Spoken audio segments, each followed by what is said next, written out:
Hi guys, this is Sardia. Welcome back to my channel. This is In Extra with Sardia.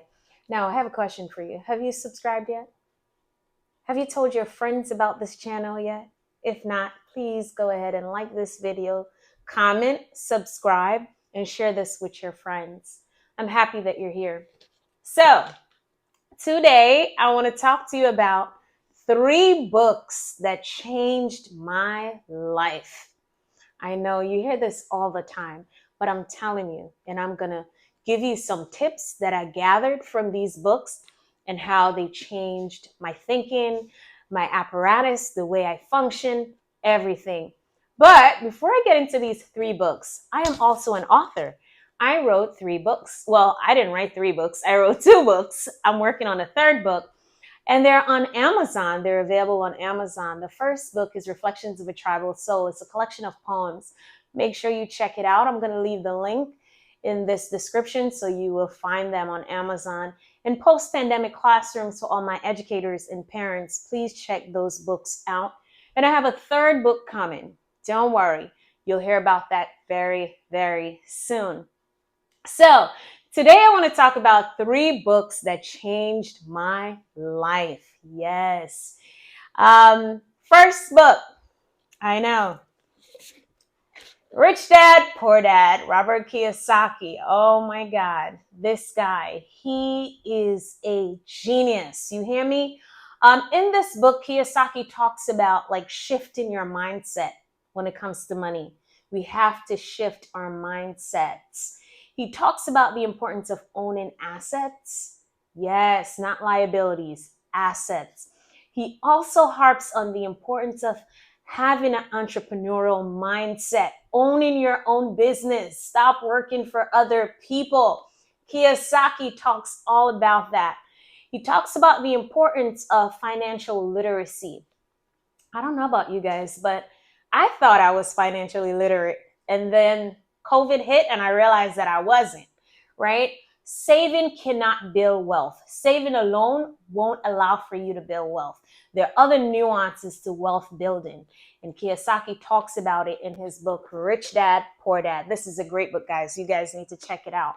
Then, Atomic Habits. This book is fairly new, but I'm telling you, this book is filled with gems.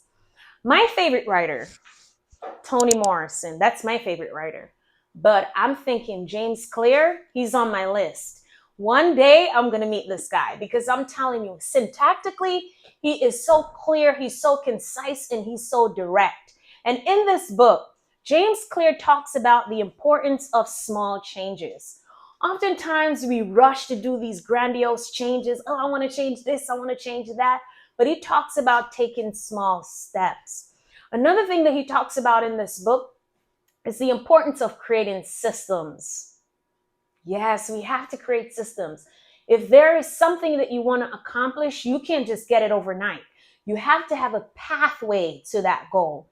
He talks about instead of focusing on goals, focus on systems, because systems are the little nuances that you're going to follow, you're going to keep track of in order to get to that goal. So this book, Atomic Habits by James Clear, it's a brilliant book. This author is amazing. Like I said, syntactically, he is clear, he's direct. You understand exactly what he's talking about. And as you read, guys, I don't know about you guys, and I'm telling you, when you read it, you're going to let me know. While I was reading this book, I'm like, wow, let me highlight that. I knew that, but the way you put it, the way you worded that, wow, it just blew my mind and made sense. So this book is an awesome book, guys. I'm telling you, go ahead and get this one. Last but not least, this is an old classic. This was written in 1929, I think, but don't quote me. It's called The Richest Man in Babylon. Just think about that. The Richest Man in Babylon is so wordy and so much in the title alone. Discipline. This book right here, it talks about the importance of discipline. We need discipline, guys. We need discipline to accomplish those financial goals. We need discipline to accomplish those social goals. We need discipline to accomplish those professional goals. In this book, he uses parables to talk about living below your means. That's something I struggled with for years. living below your means. Guys, if you make $10, you cannot spend $10. If you make $10, you should be spending $5 or less.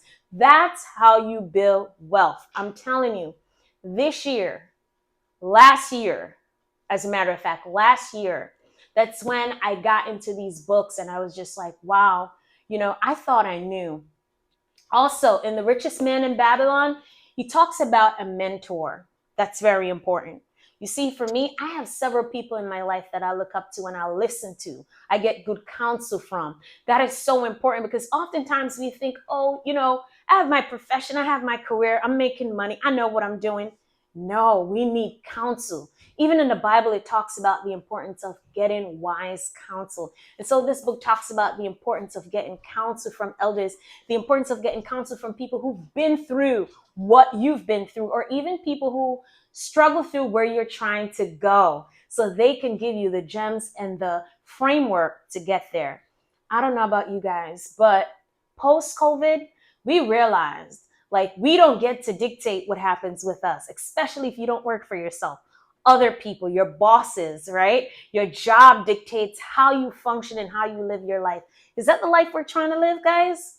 I know for me, that's definitely not the life I'm trying to live. And I know for my children, that's not the life I'm trying to cultivate for them to live. So these 3 books, The Richest Man in Babylon, check it out. Discipline, Living Below Your Means and Seeking Proper Counsel. Robert Kiyosaki, Rich Dad, Poor Dad. This is a classic. And for those people who are like, Sardia, I don't have time to read. I can't read that. You read because you're an educator. Audio. It's on YouTube. You can check it out on YouTube, right? Atomic Habits, creating those systems and working those systems. I was talking to a friend earlier today and I was talking to him about the importance of creating systems, right? I had a good sister reached out to me the other day when I posted this book on my social media, and she was like, Sardia, that particular line just spoke to me. The importance of creating systems. Guys, I don't know about you guys, but I don't want liabilities. I want assets, right? I don't have to want to work until the doctor says it's time to go. No, I want to work, save, build wealth, and create a future that gives me freedom. And I'm telling you, if you get access to these 3 books, go ahead and take advantage of it, because these 3 books, they changed my thinking. They changed my life, and I'm sure they can do the same thing for you. Thank you for watching this video. If you like this content, make sure that you comment, you like this video, and you subscribe. Go ahead and tell your friend, come over. Don't miss this wonderful content. Come over here. We have more coming. All right? Take care. Bye.